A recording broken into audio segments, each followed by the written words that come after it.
What would you do if a romance scammer thought you were just another lonely widow, but you were actually documenting every lie, every request, every manipulation from day one? My name is Anna Martinez. I'm 68 years old, and for 11 months I played the role of the perfect victim while secretly recording everything. After my husband Thomas died suddenly from a heart attack, I was vulnerable, lonely, and looking for connection. That's when Richard Coleman, a supposed civil engineer working overseas, targeted me through an online support group for widows. He was patient, understanding, and slowly built trust before asking for money. What Richard didn't know was that after losing Thomas, I'd made a promise to myself. I would never be anyone's easy victim.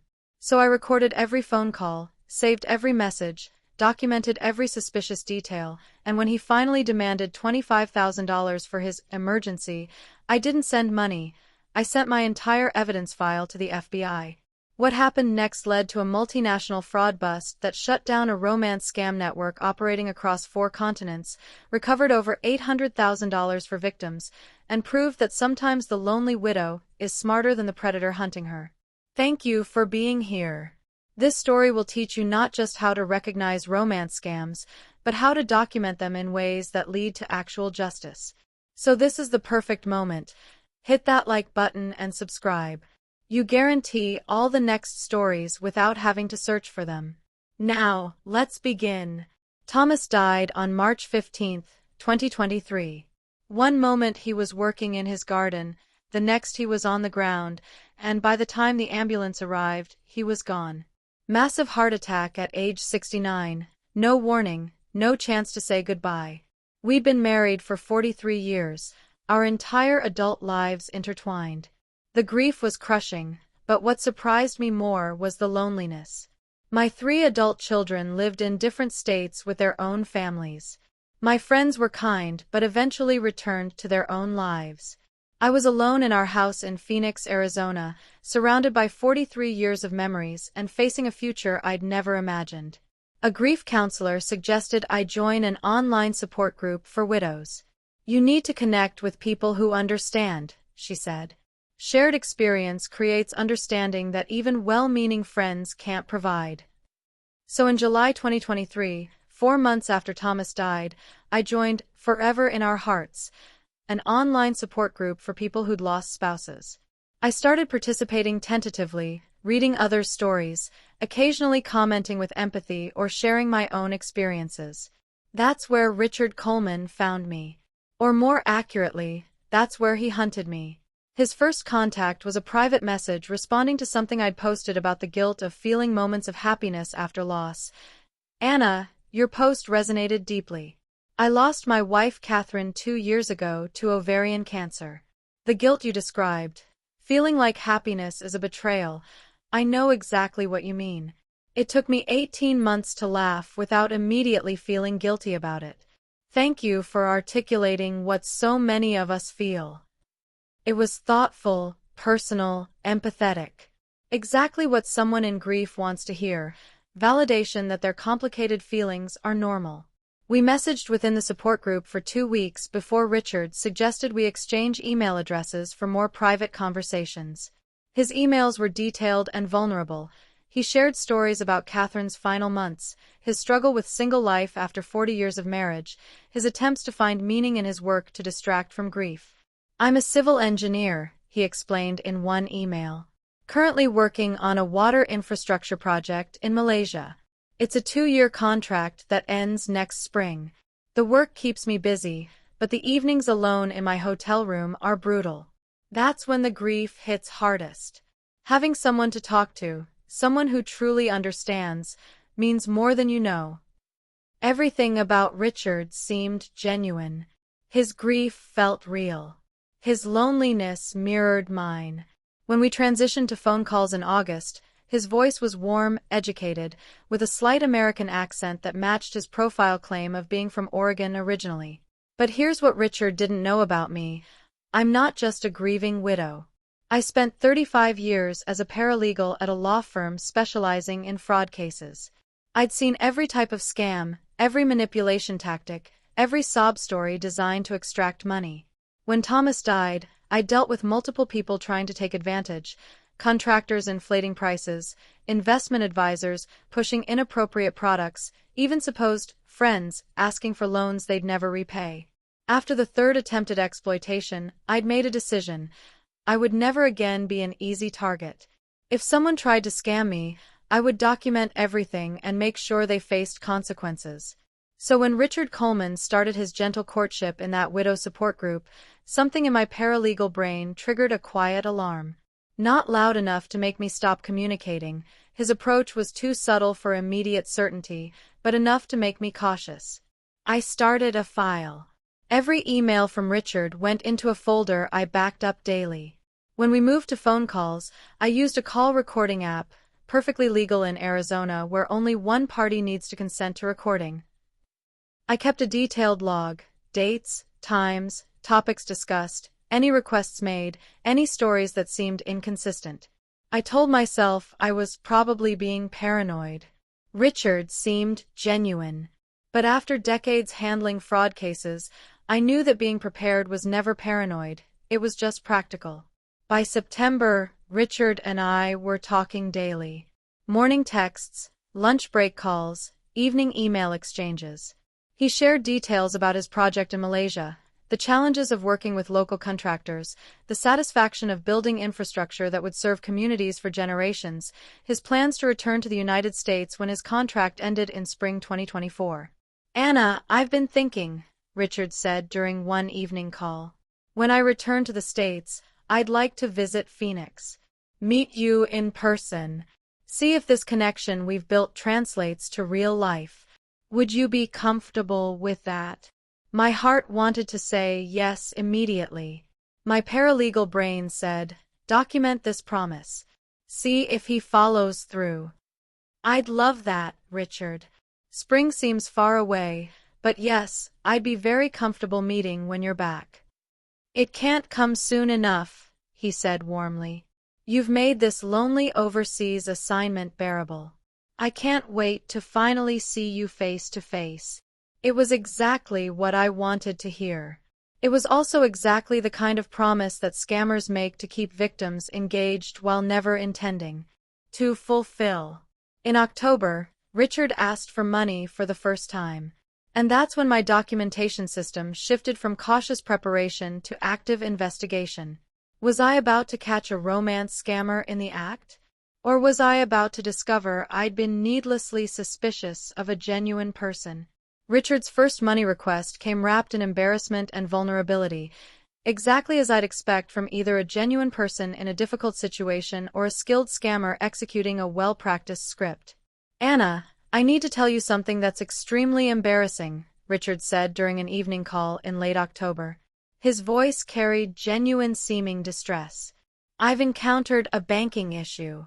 My U.S. bank flagged my account for suspicious activity. Apparently, international transfers from Malaysia triggered their fraud protection. They've temporarily frozen my access while they investigate. It's obviously a mistake, but it's going to take them 5 to 7 business days to resolve." He paused, and I could hear him breathing slowly, building to the request. "The problem is, I have immediate expenses here. My hotel rent is due, some equipment rental fees for the project. I need about $2,800 to cover these costs until my bank access is restored. I'm mortified to ask, but could you possibly help? I'll repay you the moment my accounts are unfrozen, probably within a week." Here was the moment I'd been half expecting, half dreading. A request for money, wrapped in a plausible story, with a promise of quick repayment. It was textbook romance scam methodology, but it was also a situation that could genuinely happen to someone working overseas. "Richard, I'm sorry you're dealing with that. Banking issues are so frustrating," I said, keeping my tone sympathetic. "Let me think about it and we can talk tomorrow. I want to help, but $2,800 is significant for me on my fixed income." "Of course, Anna. I completely understand. I shouldn't have asked. I'll figure something else out." "No, don't say that. Let me see what I can do. Talk tomorrow." After we hung up, I made detailed notes: date, time, exact amount requested, $2,800, stated reason, frozen bank account due to fraud protection, promised repayment timeline, 5 to 7 business days, emotional tone, embarrassed, apologetic, not pushy. Then I did something Richard wouldn't expect. I called his supposed employer. He'd mentioned working for Global Water Solutions on a Malaysian infrastructure project. I found a company by that name. They did exist. They did work on international water projects. But when I called their HR department asking to verify employment for Richard Coleman, civil engineer, supposedly working on a Malaysian project, they had no record of him.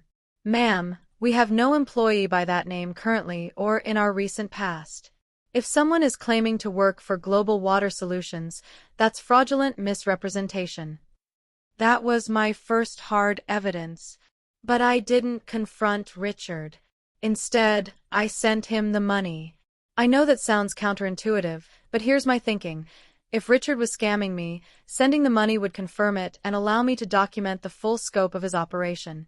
If he was genuine, unlikely after the employer verification failed, he'd repay it as promised and I'd only be out $2,800 temporarily. I wired $2,800 to the account Richard provided, documented everything, and waited to see what happened next. Richard called immediately after the transfer went through, his relief palpable. "Anna, thank you so much. You've saved me from a very embarrassing situation.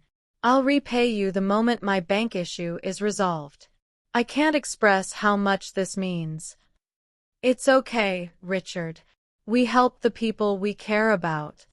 You're incredibly kind. I'm lucky to have found you." The promised repayment date came and went. When I asked about it, Richard had a new complication. "Anna, I'm so sorry. The bank is being more difficult than expected. They're requiring additional documentation to prove my identity because I've been overseas so long. It's going to take another week, maybe 2. I promise I'll repay you the moment it's resolved, with interest for your trouble." Another delay. Another excuse. I documented it all. 2 weeks later, Richard asked for more money. This time, it was $1,900 for medical expenses, after he supposedly developed a severe infection requiring antibiotics and treatment at a private clinic in Malaysia. I sent the money, documented everything, waited for the promised repayment that never came. Then $3,400 for equipment repair costs, after machinery he was responsible for supposedly broke and he needed to cover the repairs. Then $5,600 for emergency travel costs, when he claimed his father in Oregon had a stroke and he needed to fly home immediately. By January 2024, I'd sent Richard $13,700. Not once had he repaid a dollar. Each promise of repayment led to a new complication, a new delay, a new excuse. And each time, I documented everything: call recordings, emails, wire transfer receipts, his evolving stories. But here's what Richard didn't know. I wasn't losing money to a scammer. I was investing in evidence. Every dollar I sent was bait in a trap I was carefully constructing. Because my years as a paralegal had taught me something crucial: good documentation transforms victims into prosecutors. I reached out to the FBI's Internet Crime Complaint Center and reported the suspected fraud, providing my initial evidence. Special Agent Jennifer Ramirez contacted me within a week. "Ms. Martinez, what you've documented is extraordinary. Most romance scam victims don't keep records this detailed. If you're willing to cooperate, we'd like you to continue engaging with Richard while we investigate. Your evidence could help us build a case not just against him, but potentially against a larger operation." I agreed immediately. My role shifted from potential victim to active investigator. So I decided to check his background online more thoroughly. What I found would reveal that Richard Coleman was one identity in a network of fake personas, and my documentation was about to expose an international fraud operation far larger than anyone had imagined. Working with Agent Ramirez, I reverse image searched every photo Richard had sent me. The results were damning. The photos of Richard were stolen from a real civil engineer named Michael Torres who'd posted them on his professional website. Michael Torres had even posted warnings on LinkedIn: "My photos have been stolen by romance scammers. If someone using my image contacts you requesting money, report it immediately." The photos of Malaysian construction sites Richard claimed were from his projects, stolen from various engineering companies' portfolios. The hotel room he video chatted from, generic enough that it could be anywhere, and Agent Ramirez's technical team traced his IP address to Nigeria, not Malaysia. Richard Coleman didn't exist. The man I'd been sending money to was operating from Lagos, Nigeria, using a fake identity constructed from stolen photos and fabricated credentials. But Agent Ramirez shared something even more disturbing. "Anna, the account you've been wiring money to is connected to at least 17 other romance scam victims we've identified. Same account, different fake identities approaching different women. Total losses across all victims exceed $240,000.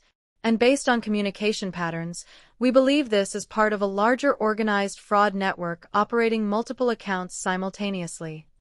She showed me profiles of other victims, women ranging from age 52 to 74, most widowed or divorced, all of them believing they'd found genuine connection with someone who'd turned out to be completely fabricated.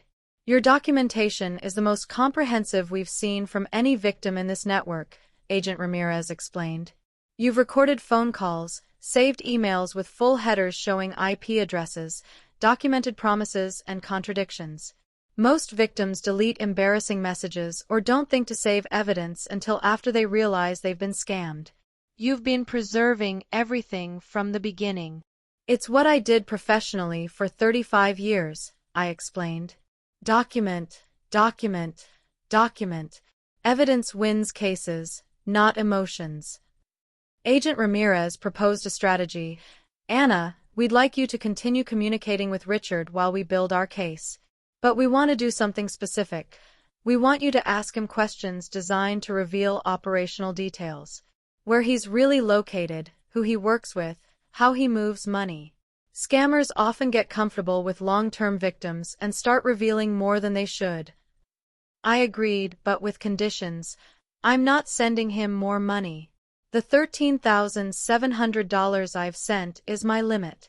I'll continue the relationship, ask your questions, record everything, but no more financial transactions. "That's fair. Actually, it might help. If you tell him you're having financial difficulties and can't send more, his response will be revealing. Genuine people would understand and stop asking. Scammers typically pressure harder or pivot to other extraction tactics." Over the next 6 weeks, I masterfully played my role. I told Richard the first was having financial troubles. My car needed expensive repairs, my property taxes were due, I couldn't afford to help him anymore. His response was telling. First came sympathy. "Anna, I completely understand. You've been so generous already. Don't worry about me." But within 3 days, new emergencies emerged. Richard's father supposedly took a turn for the worse, needing expensive treatment. Richard himself supposedly developed complications from his earlier infection. Each story was designed to trigger my compassion and override my stated financial limitations. I recorded every manipulation attempt, and I started asking the questions Agent Ramirez had suggested. "Richard, I've been thinking about when you return to the States. What city will you fly into? I'd love to meet you at the airport." He was vague, probably LAX or San Francisco. "Depends on flight availability. I'll let you know closer to time." "And when exactly does your Malaysia contract end?" "April. Definitely April. Maybe early May at the latest. There's been some project timeline adjustments." Every answer was nonspecific, creating wiggle room for future delays and excuses. "Richard, have you gotten your banking issue resolved yet?" "It's been months. Still working on it. International banking is incredibly complicated, but it'll be sorted out soon." His stories were falling apart under gentle questioning, and he didn't seem to notice. Then in March 2024, Richard made his biggest mistake. He asked for $25,000. Anna, I know you've said you're having financial difficulties, but I need to ask for your help with something important. There's an emergency back home. My father's treatment requires immediate payment that insurance won't cover. I need $25,000. I know it's a huge amount, but if you could possibly help, I'll repay every cent once I'm back in the States and my banking is resolved. Please, Anna. You're the only person I can turn to. It was the culmination of 11 months of manipulation, the establishment of trust, the slow escalation of requests, the emotional investment, all building to this large extraction. Instead of sending money, I did something Richard didn't expect. I sent him a message, Richard, I want to help. But $25,000 is my entire emergency savings. Before I send that much, I need some verification. Can you provide me with your father's hospital information so I can call and verify the treatment plan? And can you video chat with me from a location that shows clearly where you are? I need to see you're actually in Malaysia like you've said. And finally, can you provide employment verification from Global Water Solutions? I'm not trying to be difficult, but this is a substantial amount and I need to protect myself. His response came 5 hours later, much slower than usual. Anna, I'm hurt that after almost a year together, you don't trust me. I've been vulnerable with you, shared my grief, my struggles. Now when I desperately need help, you want to treat this like a business transaction. Real relationships are built on trust, not documentation and verification. It was pure manipulation, positioning my reasonable request for verification as a relationship betrayal. But I'd been expecting exactly this response. Richard, if this relationship is real, you'll understand why I need verification before sending $25,000. If you can't provide that, then I think we need to reconsider what this relationship actually is. He never responded to that message. After 11 months of daily communication, Richard went silent, because he knew the game was over. And what he didn't know was that my evidence was already in the hands of the FBI, Interpol, and Nigerian authorities who'd been building a case against his network for months. Thank you for staying with this story. If you're learning how documentation can turn tables on scammers, hit that subscribe button now. You won't want to miss what happens next. Back to the story. Agent Ramirez called me 2 days after Richard went silent. Anna, we've made arrests. Based primarily on the evidence you provided, Nigerian authorities raided a compound in Lagos where multiple romance scam operators were working. They arrested 9 individuals and seized extensive evidence: computers, phones, victim databases, financial records. Your documentation helped us connect this operation to dozens of victims across 3 continents. The arrests made international news. Romance scam network busted in Nigeria. Evidence from detailed victim documentation leads to arrests. My name wasn't mentioned, but I knew my recordings and meticulous files had been the foundation of the case. But Agent Ramirez shared disturbing details about what investigators found. Anna, the compound operated like a business. They had training materials teaching operators how to build rapport with widows, scripts for different scenarios, A/B tested approaches to maximize financial extraction. They had quotas. Each operator was expected to actively manage 5 to 7 victims simultaneously and extract minimum amounts per month. She showed me some of the seized materials. There were psychological profiles. Widows aged 60 to 75 are optimal targets. High emotional vulnerability, financial stability from life insurance and retirement savings, less likely to report due to embarrassment. There were scripts. Month 1, establish trust through shared grief. Month 2 to 3, deepen emotional connection with daily communication. Month 4, introduce first financial request, small amount, $2,000 to $3,000. Month 5 to 8, escalate requests gradually while maintaining emotional investment. And horrifyingly, there were victim databases. I found my own name, Anna Martinez, age 68, widow, Phoenix, Arizona. Emotional vulnerability. High. Financial capacity, medium-high, estimated.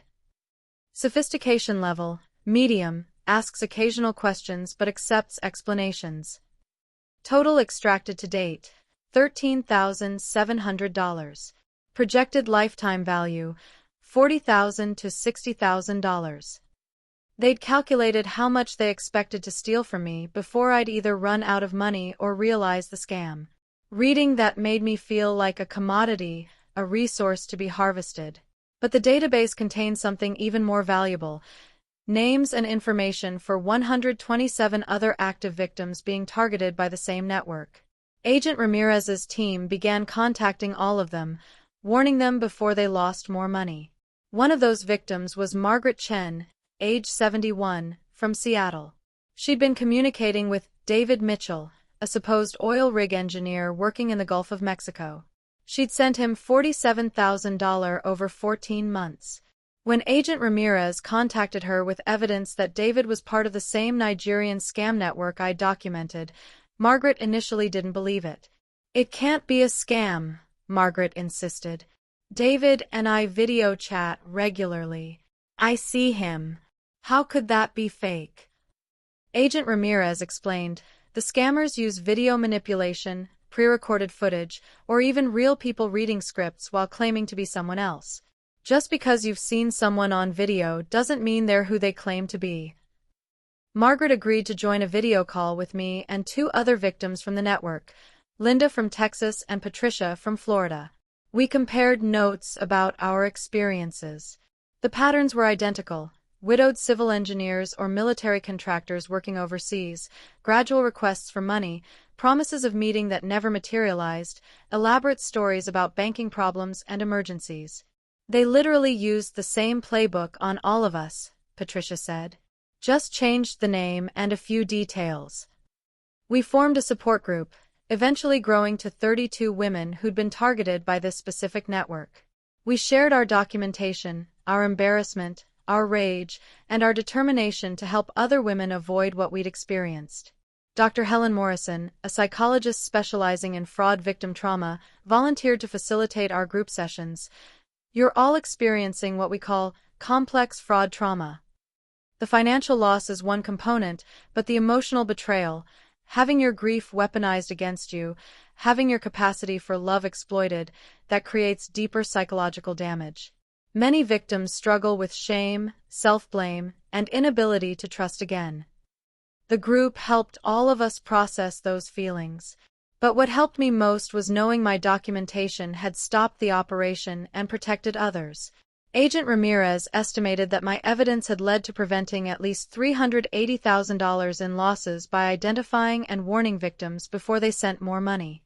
"Anna, what you did, the systematic documentation from day one, that's extraordinary," Agent Ramirez told me. "Most victims don't think to preserve evidence until after they realize they've been scammed. By then, much of the proof is gone. You built a prosecutable case while you were still being victimized. That's remarkable." But the victory felt incomplete. Yes, we'd arrested 9 operators. But the database had shown 127 active victims. Those 9 operators couldn't have been managing all of them alone. There was a larger organization we hadn't yet identified. And then I received a message that would reveal just how much deeper the operation went. 3 weeks after the Lagos arrests, I received an email from an unexpected source. The sender was listed as Richard Coleman, the same name my scammer had used. My first instinct was to delete it as a phishing attempt. But something made me open it. "Mrs. Martinez, my name isn't Richard, but I used that identity to communicate with you. I'm writing from detention in Lagos. FBI agent showed me evidence you collected, recordings, messages, dates, amounts, everything. I want you to know something. I am sorry for what I did. But I also want you to understand something that might help other victims. I was not working alone. I was not even working voluntarily at first. Please, if you want to understand how these operations really work, reply to this email." I will tell you everything. I owe you that much. I forwarded the email to Agent Ramirez immediately. She called within an hour. Anna, this is from one of the arrested individuals, a man named Chibiz Okafor, age 29.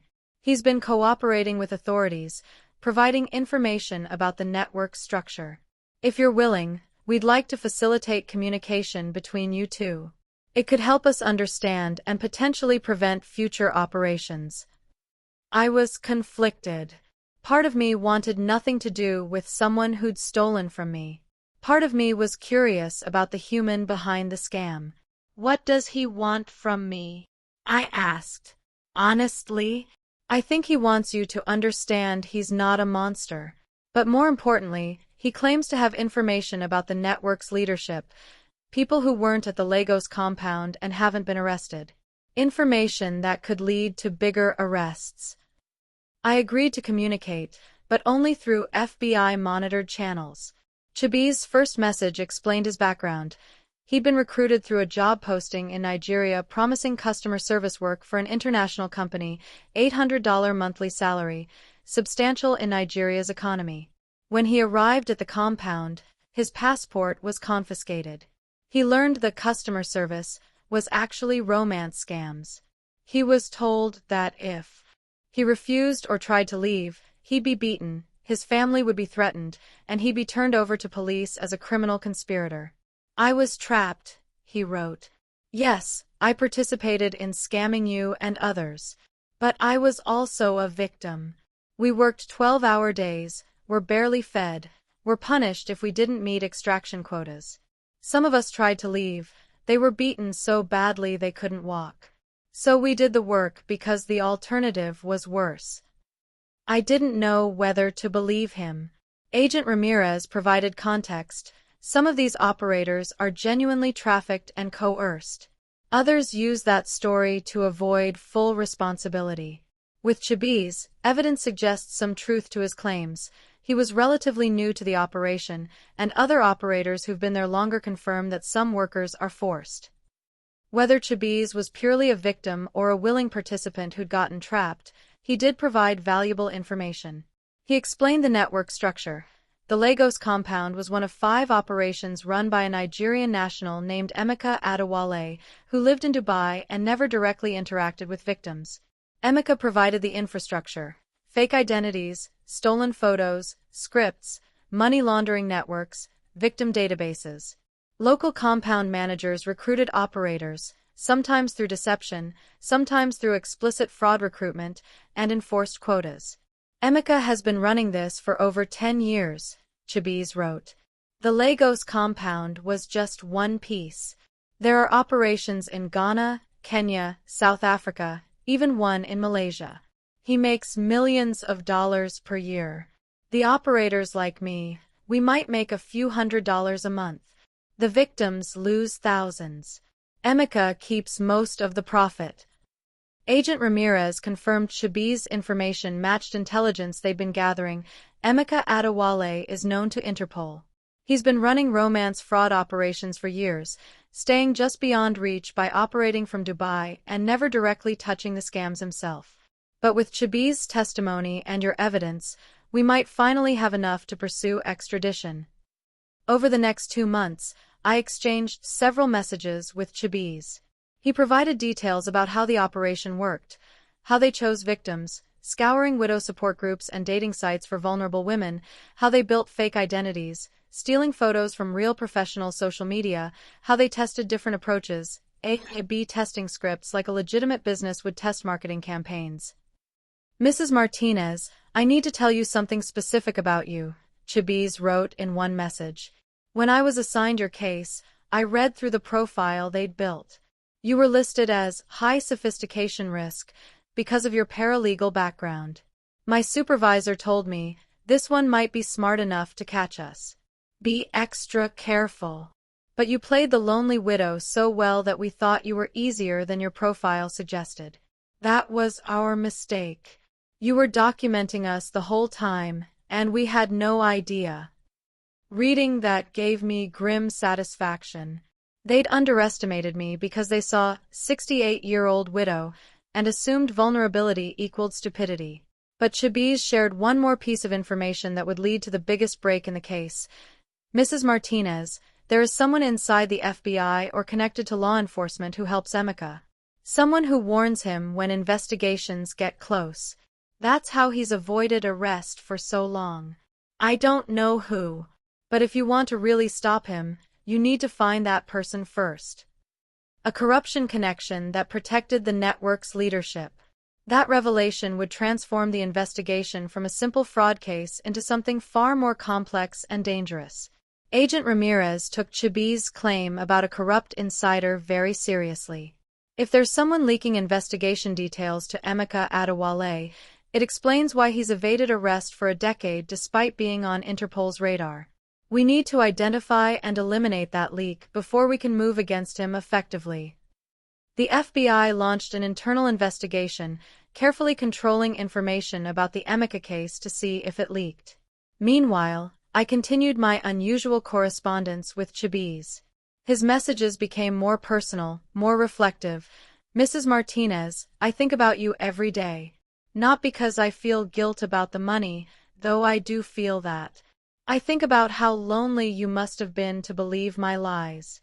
I think about your husband who died and left you vulnerable. I think about how I exploited that vulnerability for money. I tell myself I was forced, that I had no choice. But I could have found ways to warn you. I could have made mistakes in the script that would have made you suspicious. I chose not to because I was afraid of punishment. I chose my safety over your well-being. That makes me a bad person, even if I was also a victim. His honesty was unsettling. I didn't want to feel sympathy for someone who'd stolen from me. But his messages revealed something important. The moral complexity of these operations, where victimizers were often also victimized, where systems of exploitation created ripples of harm that affected everyone involved. Our victim support group was divided about my communication with Chibiz. Margaret was adamant. Anna, he's manipulating you again. This I'm also a victim narrative is designed to make you sympathize and maybe advocate for lighter punishment. Don't fall for it. Linda was more nuanced. I believe some operators are trafficked and coerced. That doesn't excuse what they did, but it does complicate the moral clarity we want. Maybe both things are true. They hurt us and they were exploited themselves. Dr. Morrison helped me process my conflicted feelings. Anna, you're allowed to acknowledge Chibiz's victimization while also holding him accountable for the harm he caused you. Those aren't mutually exclusive. Human beings are complicated. Someone can be both a perpetrator and a victim simultaneously. In June 2024, 8 months after the Lagos arrests, the FBI's internal investigation identified the leak, a contract IT specialist who'd been passing information about ongoing investigations to Emeka Adewale in exchange for payments. The specialist was arrested, and suddenly the path to pursuing Emeka was clear. But Emeka had anticipated exposure. By the time Interpol and Dubai authorities moved to arrest him, he'd fled to a country with no extradition treaty with the United States or Dubai. He remained free, likely establishing new operations in new locations. This is the frustrating reality of international fraud cases, Agent Ramirez explained. We can shut down individual operations, arrest foot soldiers, even identify leadership. But the most successful criminals have escape plans and resources to stay beyond jurisdiction. Emeka will probably continue operating from wherever he is now. It wasn't the justice I'd wanted. The architect of the operation that targeted me remained free. But the impact of my documentation was still significant. 9 operators arrested and facing prosecution, $127,000 recovered from seized accounts, distributed among victims. I received $4,200, about 30% of my $13,700 loss. 127 active victims identified and warned before losing more money. Estimated $380,000 in prevented losses. 5 related compounds in other countries raided based on intelligence from the Lagos arrests. 34 additional operators arrested across those related operations. Corrupt FBI contractor identified and prosecuted. My evidence had created ripples far beyond my own case. The media coverage was extensive. Several journalists wanted to interview me about my documentation methodology. I agreed, with Agent Ramirez's approval, to share my story publicly, recording everything: how one widow's meticulous documentation brought down romance scam network, from victim to investigator; paralegal skills save woman from losing more than $13,000; the lonely widow who was smarter than her scammer. Some headlines were better than others, but all emphasized the same point: documentation transforms victims into prosecutors. I started receiving messages from other victims and potential victims. One email particularly stood out, from a woman named Sandra in Ohio. "Ms. Martinez, I read about your case. I think I'm currently being scammed by someone using almost the exact same approach you described. Widowed engineer working overseas, banking problems, emergency requests for money. I've sent $8,400 so far. After reading your story, I started recording our calls like you did. Within 3 days, I caught him in a lie. When I confronted him, he got angry and blocked me. You saved me from sending more money. More importantly, you taught me that documenting everything isn't paranoia, it's protection." Stories like Sandra's made all the public vulnerability worthwhile. My documentation had protected not just the 127 victims in Emika's database, but countless others who'd learned the technique and applied it to their own situations. I began working with AARP and the FBI to develop educational materials about documentation best practices: how to document potential romance scams, use call recording apps, check your state's laws, one-party or two-party consent, save all messages, email, text, WhatsApp, everything. Take screenshots with dates visible. Keep a detailed log: dates, times, amounts requested. Promises made. Back up everything to secure cloud storage. Forward suspicious communications to FBI IC3 early. Don't wait until after you've lost money. Document inconsistencies in stories. Save all financial transaction records. The guidance was simple but powerful. Treat every online relationship like a potential case you might need to prosecute, because if it turns out to be fraudulent, you'll have everything you need for justice. By September 2024, 1 year after I'd first reported Richard to the FBI, I'd given workshops to over 400 people, appeared on 3 podcasts, and been interviewed by 2 major news networks. My paralegal background had accidentally made me an expert in romance scam documentation. But the emotional impact of the experience was still unfolding in unexpected ways. 10 months after the Lagos arrests, I received a letter. It came through Agent Ramirez, who'd facilitated it after determining it posed no security risk. The letter was from Chibiz. "Mrs. Martinez, I am writing from prison where I am serving my sentence for fraud. I have been here 8 months now. Nigerian prison is very difficult, but I am trying to use this time to learn legitimate skills. I take classes in computer programming and English business communication. I hope when I am released in 4 years, I can find honest work and never return to scamming. I need to tell you something important. When I was operating the Richard identity, talking to you every day for months, something happened I did not expect. I started to care about you as a person. I know that sounds impossible. How can someone care about a person they're stealing from? But you were kind to me. You shared real stories about your husband, your grief, your life. You treated Richard like a real person with dignity. That made me feel guilty in ways I hadn't with other victims. There were moments I wanted to warn you. Times when I typed messages saying, 'Don't send money, this is fake,' and then deleted them before sending because I was afraid of punishment. I chose my safety over your well-being every single time. That is something I will carry forever. Mrs. Martinez, I don't expect forgiveness. I don't deserve it. But I want you to know that your kindness, even to someone who was lying to you, affected me. It made me want to be a better person. Your testimony at my trial, where you acknowledged that some operators might be coerced while also holding me accountable for my choices, that was more grace than I deserved. It made me believe that redemption might be possible if I work for it. Thank you for being a human being even when I was treating you like a resource. That humanity is why I am trying to change. I read the letter 3 times, crying through each reading. I didn't forgive Chibiz. Forgiveness wasn't something I was ready for or even sure he deserved. But I acknowledged his attempt at accountability. I wrote back, through Agent Ramirez's facilitation, Chibiz, I appreciate your letter and your honesty about your choices. I don't forgive you yet.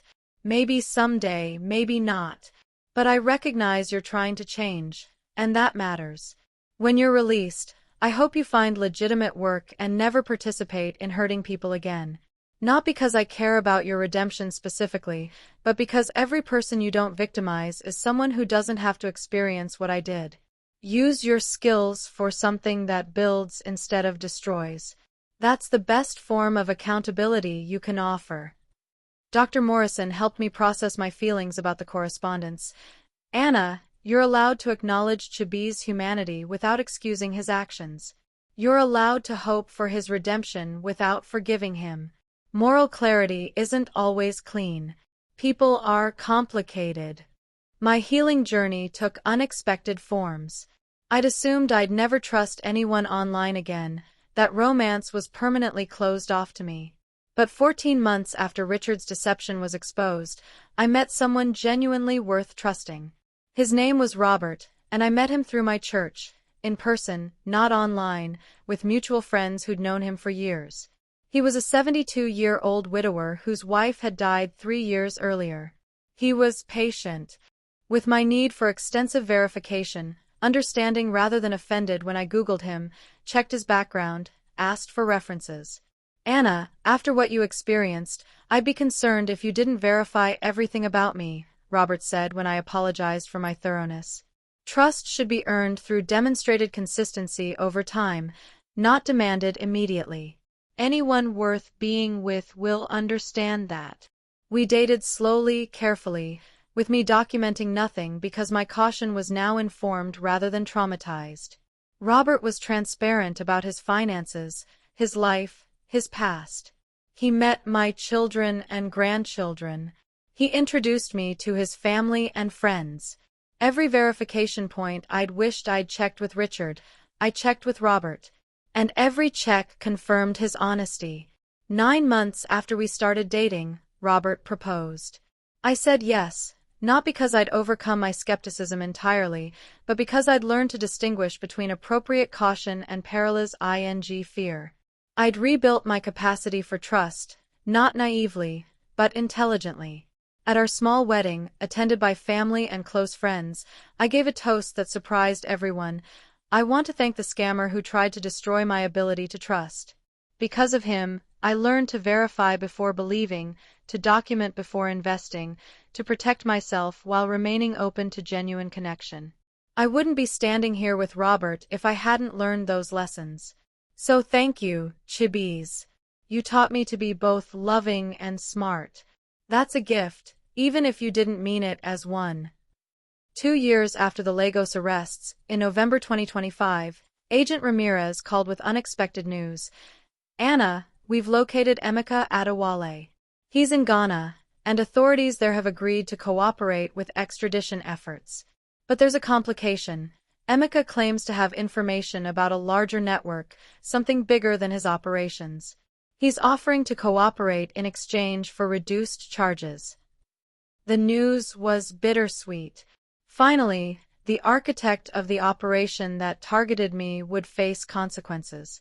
But the idea of him negotiating a lighter sentence by providing information felt like incomplete justice. What kind of larger network? I asked. He claims there's a coordinating organization that provides services to multiple romance scam operations, money laundering infrastructure, victim databases, technical support, even corrupt officials in various countries who help operations avoid law enforcement. He says his 5 compounds were clients of this larger service organization, and he can help us take down the whole system. The FBI wanted my input. Anna, you're the victim whose evidence started this investigation. You've been involved in every phase. Do you think we should accept Emeka's cooperation deal?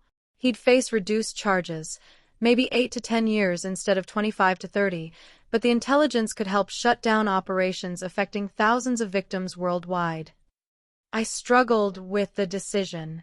Part of me wanted Emeka to face maximum punishment. Part of me recognized that preventing future victims was more important than perfect individual justice. I consulted with our victim support group, the 32 women I'd connected with through the investigation. We voted on whether to support the cooperation deal. The results were close, 18 in favor, 14 opposed. Margaret, who'd opposed, expressed her frustration. These criminals always seem to negotiate their way out of full consequences. Meanwhile, we live with the psychological damage forever. Where's the fairness in that? Linda, who'd supported the deal, offered a different perspective. If Emeka's cooperation leads to shutting down operations that would victimize hundreds more people, isn't that worth accepting imperfect justice for him? We can't get our money or time back, but we might prevent others from losing theirs. Both arguments had merit. In the end, I told Agent Ramirez, I support the cooperation deal. Not because Emeka deserves leniency, he doesn't, but because preventing future harm is more important than maximizing his punishment. Justice isn't just about punishing past wrongs. It's about preventing future ones. The deal was struck. Emeka Adewale was extradited to the United States in December 2025, where he began cooperating with a multi-agency task force investigating international romance fraud infrastructure. His information led to discoveries that shocked even experienced fraud investigators. There was indeed a coordinating organization, a sophisticated tech company operating out of Eastern Europe that provided scam-as-a-service to fraud operators worldwide. They offered stolen identity packages, photos, background stories, fake documents, $500 each victim database access, profiles of vulnerable targets with psychological assessments, $200 per month subscription money laundering services, converting victim payments through multiple accounts, 20% commission technical support, VPN services, spoofed phone numbers, fake video backgrounds, $300 per month legal protection intelligence, alerts about law enforcement investigations, $1,000 per month. It was industrialized fraud, a business model serving hundreds of romance scam operations across dozens of countries. Total estimated revenue, over $50 million annually. Estimated victim losses from operations using their services, over $2 billion worldwide. This is the criminal equivalent of Amazon Web Services, Agent Ramirez explained. They provide infrastructure that makes romance scams easier to operate at scale. Without them, most of these operations couldn't function efficiently. Take them down, and you disrupt hundreds of scam networks simultaneously. Using Emeka's information, coordinated raids happened in January 2026 across 7 countries. The scam-as-a-service company's servers were seized, 23 people were arrested, and the entire infrastructure was shut down. The impact was immediate and dramatic. Romance scam activity dropped by an estimated 40% globally within 3 months as operations that depended on the service infrastructure collapsed. Victim reports to the FBI's Internet Crime Complaint Center decreased for the first time in 5 years. My documentation from 2 years earlier had started a domino effect. One widow recording her scammer led to arresting 9 operators, which led to identifying a major network leader, which led to cooperation that exposed a global infrastructure service, which led to disrupting hundreds of scam operations worldwide. Anna, do you understand what you accomplished? Agent Ramirez asked during a call, updating me on the results. Your meticulous documentation, your willingness to continue engaging with Richard while gathering evidence, your decision to report early rather than waiting until after you'd lost everything, that started a chain reaction. That's protected thousands of people worldwide. This is the most successful romance scam investigation in FBI history, and it started because you documented everything. But even with this success, I knew the fight wasn't over. Scammers would rebuild, new services would emerge, vulnerable people would continue being targeted. The battle against romance fraud was ongoing asymmetric warfare, law enforcement responding to constantly evolving threats. Still, we'd won an important battle. And the tactics I'd accidentally pioneered, systematic documentation from first contact, had become standard practice recommended by the FBI, AARP, and victim advocacy organizations worldwide. In February 2026, I was invited to testify before Congress about romance scam prevention. I sat in that hearing room, 3 years after Thomas's death, and told legislators about the power of documentation. Senator, the most effective fraud prevention tool isn't sophisticated technology or increased law enforcement resources, though both help. It's empowering potential victims to become evidence collectors from day one. Teach people to record calls where legal, save all messages, document inconsistencies, and report early to authorities. My case succeeded because I documented everything before I even knew for certain I was being scammed. That preparation transformed me from victim to prosecutor. The hearing led to proposed legislation requiring dating platforms to include fraud warnings and documentation guidelines in their user agreements. It wasn't perfect, but it was progress. Throughout all of this, Robert remained steadfast, supporting my advocacy work, accompanying me to speaking engagements, helping me process the ongoing emotional complexity of being simultaneously a victim, an investigator, and a public figure in the fight against romance fraud. "Anna, I'm proud of you," Robert told me after my congressional testimony. "You took something traumatic and transformed it into protection for others. That's remarkable." "I had good training," I said, thinking of my 35 years as a paralegal. Document everything, preserve evidence, build cases methodically. I just applied those skills to my personal life when I needed them most. But there was one more chapter in this story I hadn't anticipated, a final confrontation that would test everything I'd learned about justice, mercy, and redemption. In March 2026, as part of Emeka Adewale's cooperation agreement, I was offered an opportunity I'd never expected, a facilitated conversation with him, similar to the restorative justice dialogue I'd had with Chibiz years earlier. "Ms. Martinez, Emeka has specifically requested to speak with you," Agent Ramirez explained. "He's provided extensive cooperation, and as part of his sentencing process, he's asked to participate in victim dialogue. You're under no obligation to agree. But if you're willing, it might provide closure, or at minimum, insight into how these operations really work from the leadership level." I discussed it with Robert, my children, Dr. Morrison, and members of the victim support group. The consensus was mixed. Some thought it was valuable, others thought it was just another manipulation by Emeka to humanize himself before sentencing. "What do you want to do?" Robert asked me directly. I want to look him in the eye and ask him one question. Did he ever, even for a moment, think about us as human beings? Or were we always just numbers on a spreadsheet? I agreed to the dialogue. It took place via secure video conference in April 2026, with Agent Ramirez, a restorative justice facilitator, Emeka's attorney, and my attorney present. Emeka appeared on screen, a well-dressed man in his late 40s, looking tired but composed. His first words surprised me. "Mrs. Martinez, thank you for agreeing to this conversation. I know you have no reason to give me your time. I want to start by saying something clearly. I am responsible for stealing from you and hundreds of other women. I built the systems, trained the operators, collected the profits. Everything that happened to you, I designed. I'm sorry." The apology felt rehearsed, probably coached by his attorney to sound good at sentencing. But I decided to take him at his word and ask my question. "Mr. Adewale, did you ever think about us as human beings? When you built your victim databases, when you calculated our projected lifetime value, when you trained operators to weaponize our grief, did you ever pause and think about the real people you were destroying?" He was quiet for a long moment. Then, honestly, no, not at first. For the first several years, you were all just numbers, revenue streams, business metrics. I convinced myself that the women who fell for romance scams were naive, that their money wasn't really being stolen because they were voluntarily sending it. I created psychological distance between the business operations and the human impact. When did that change? I asked. When my own mother was scammed.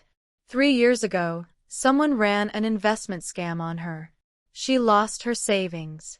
I watched her devastation, her shame, her inability to trust anyone afterward. And I realized she was exactly the kind of person my operations targeted. Vulnerable, lonely, trusting. In that moment, I saw every victim as someone's mother, someone's grandmother. Someone real.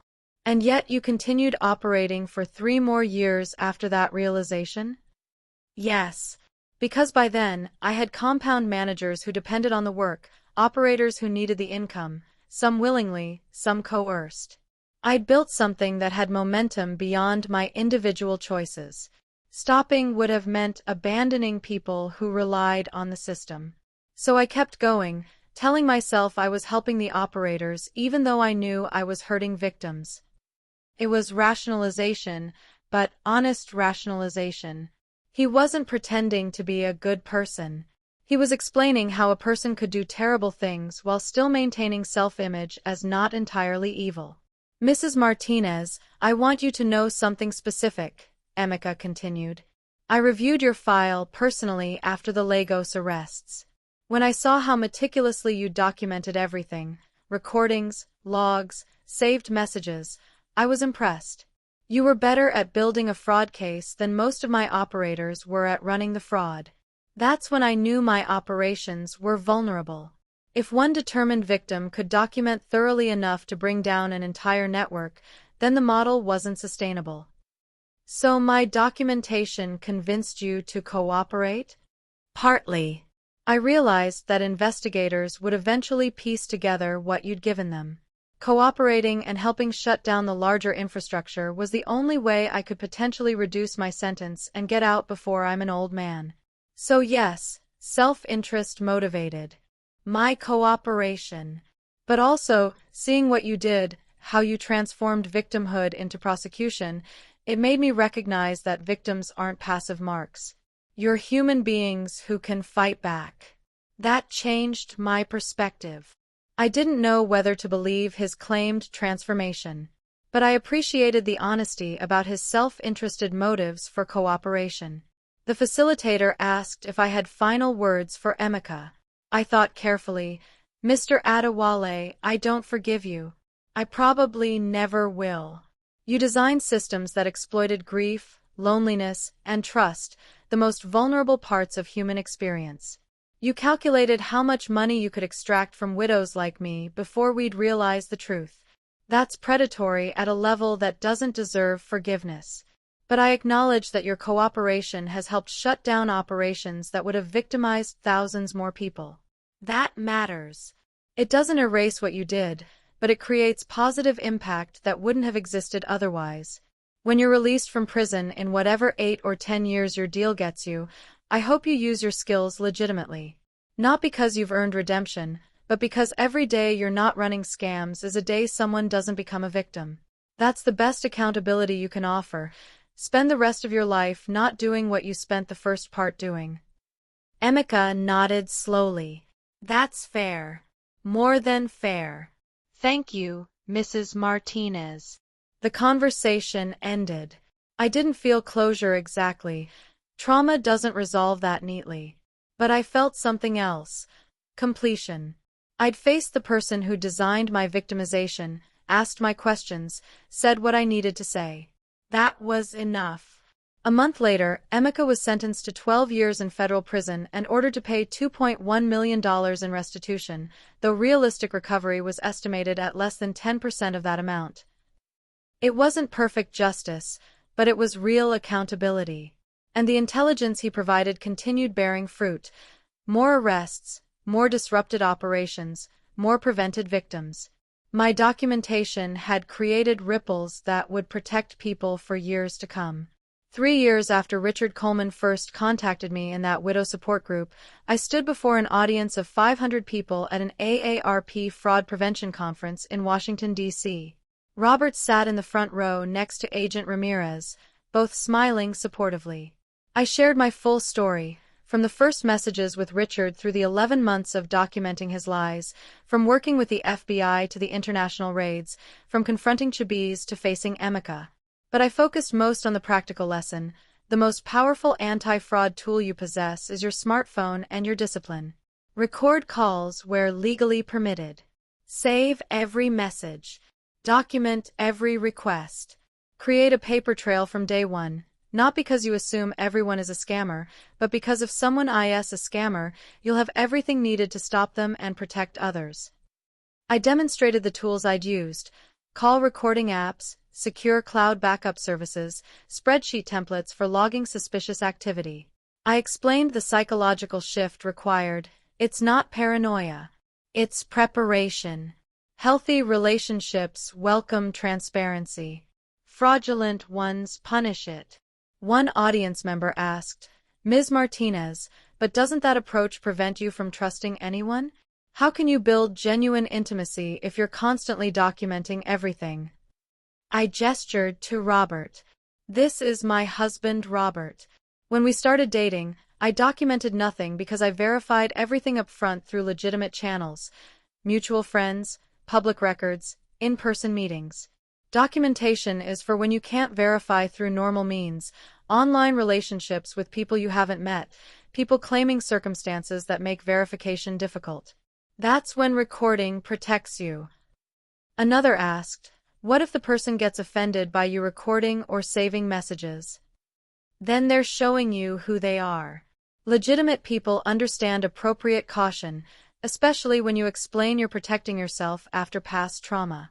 People who get angry about verification are revealing they have something to hide. The truth I'd learned through my experience: trust and verification aren't opposites. They're partners. Healthy trust is built on verified consistency over time, not blind faith in presented narratives. After the conference, I was approached by a woman in her 70s. "Ms. Martinez, I think I'm being scammed right now. I've been talking to someone online for 6 months. He says he's a doctor in Africa. He's asked for $18,000. After hearing your talk, I started recording our calls today. Within 2 conversations, I caught him in 3 contradictions. You just saved me from losing my savings." Those moments, hearing that my story had protected someone in real time, made every bit of public vulnerability worthwhile. My victim support group continued meeting monthly. We'd become chosen family, united by shared trauma but sustained by genuine affection and mutual support. We celebrated each other's victories. Karen published a book about her experience. Linda started a non-profit providing legal support to fraud victims. Margaret became a certified fraud prevention educator. The $4,200 I'd recovered in restitution didn't replace my $13,700 loss, but I'd made peace with that. The money was gone. What remained was the impact of my documentation, estimated at preventing over $2 million in losses across hundreds of potential victims who'd learned from my case.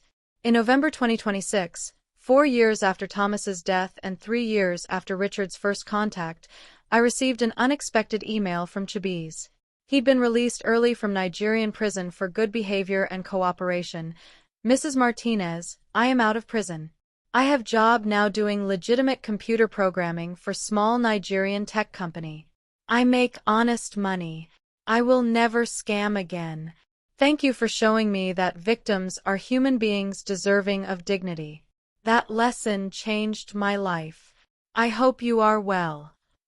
I responded simply, "Chibiz, I'm glad you're building an honest life. Keep doing that. Every day you're not scamming is a day someone isn't being victimized. That's the redemption that matters." Robert asked me one evening, "Do you regret anything about how you handled Richard?